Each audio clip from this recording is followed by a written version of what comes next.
да белгілі, біреу біледі, біреу білмейді. Әрбірімізге өзіміздің өлкемізді, өзіміздің туған жерімізді біліп жүру бұл негізгі міндет, негізгі парыз болып саналады.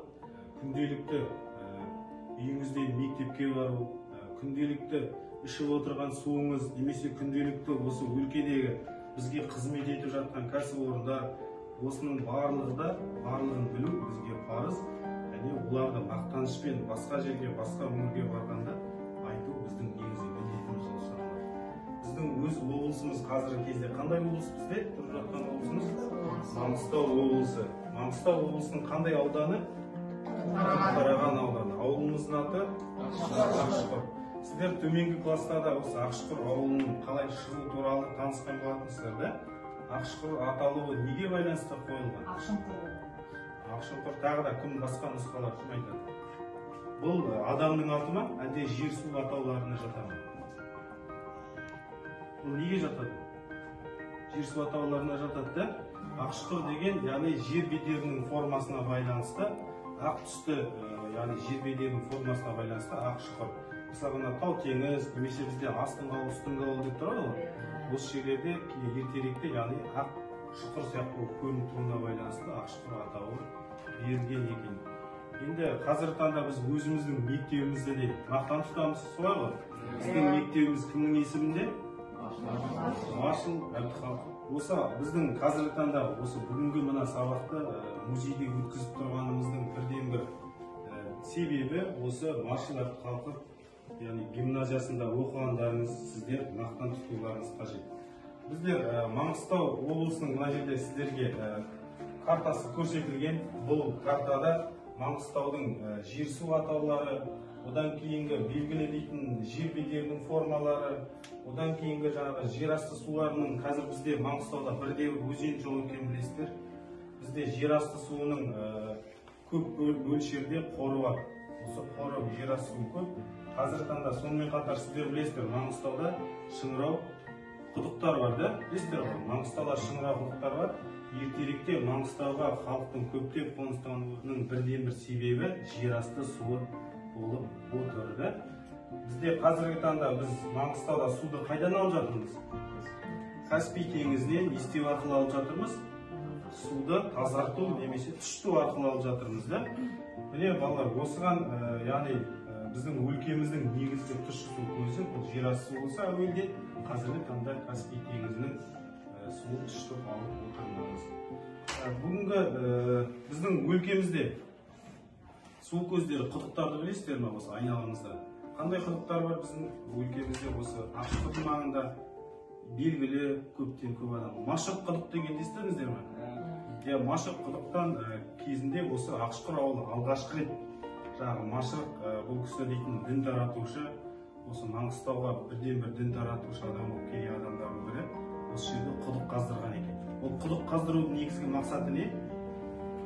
Құдық қаздырғанда не үшін? Су шығарады. Кімге? Өзіміздің тұтынуымызға, халыққа тұтынуға, яғни халықты көптеп жинауға. Соған байланысты құдық қаздырған екен. Әлі күнге дейін ол құдықтың орындары бар. Және одан кейін бізде бақша бар, білесіз бе, да? Бақшаның айналасында сіздер қандай өзгерістер бар бақшаның, білесіздер ме? Неге бақша орналастырған ол жерге? Неге бақша орналастыру мүмкін? Бақшаны не үшін орналастырады? Егін егеді, сосын ағаш талдар отырғызады. Себебі, дәл сол жерге отырғызуының басты себебі ол жерде не жақын екен? Су, несі, көздері жақын екен. Түсіндіңіз бе?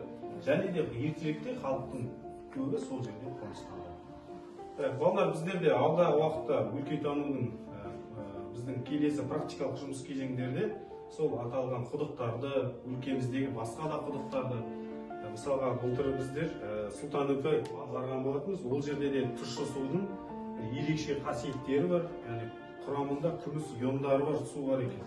Бұл көптеген ауруға қарсы қолданылатын су болып саналады. Оны бірі білсе, бір адамда білмейді. Көрдіңіз бе? Осы біздің Түпқараған ауданындағы су көздерінің болашақта біздер практикалық жұмыс ретінде сол жерлерге барып зерттеп, айналып өлкемізді танитын боламыз. Бүгінгі сабақ түсінікті ме балалар? Сұрақтарыңыз бар ма? Құдықтар туралы, сіздің үйіңіздің қасында құдықтар су жиналатын су ма, әлде жер астынан құдық қазылған адамдар бар ма осы жерде? Аулада бар да? Неше метрден су шығыпты? 37 метр. Сендерде де бар да? Бұл суды қалай, не үшін пайдаланып отырсыздар? Егінге, малға пайдаланыңыздар. Ал бұрын ертерек кезде дәл суларды неге пайдаланған? Адам өзі күнделікті тіршілікке пайдаланған. Жақсы балалар, бүгінгі сабағымыз осы.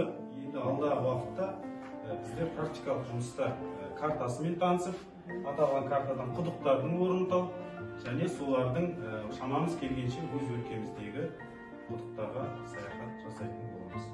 Рахмет балалар, бүгінгі сабағымыз аяқталды. Сіздерге сау болыңыз.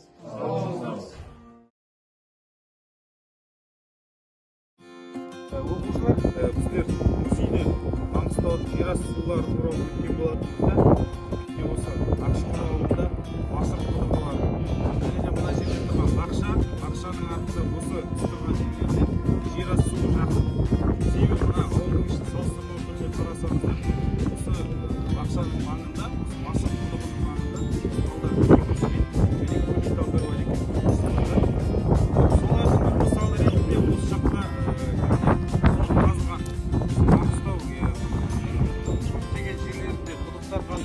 солардың бірі осы Ақшұқырдың теңіз жағалауында, яғни Масыр құдықтың маңында қандай болған? Суы тұщы болған. Бұл суды күнделікті қолданған екен. Қазір балалар біздер осы құдықта азғантай бір зерттеу жүргіземіз. Тереңдігі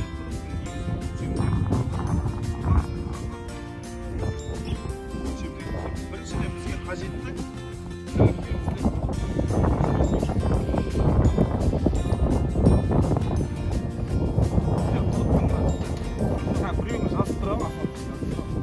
құдықтың ең бірінші жаңағы диаметрін өлшейміз, сыртқы диаметрі.